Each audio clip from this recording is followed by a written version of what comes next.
AI एखाद्याची वाट कशी लावू शकतं हे जर तुम्हाला बघायचं असेल तर या इकडे.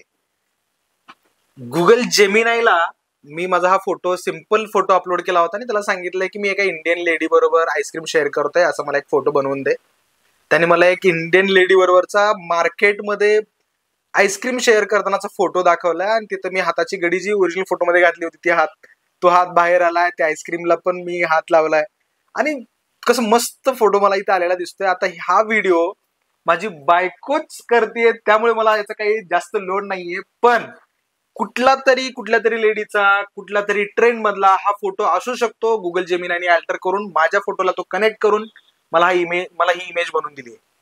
असा फोटो, अशी इमेज जर तुमची मुलगी, तुमचा मुलगा, तुमचा नवरा, तुमची बायको जर तुम्हाला सांगत असेल की हा माझा नाहीये, बनवलेला आहे, तुमच्या समोर त्यांच्या न कळत तो फोटो आला, तर लगेच भलतेच विचार डोक्यात आणायचे नाहीयेत. आधी व्हेरीफाय करायचं सोर्स काय आहे आणि मगच तुम्हाला जे काही पुढचे पावलं उचलायचे ते उचला. अदरवाईज या गोष्टी संसार देखील मोडू शकतात.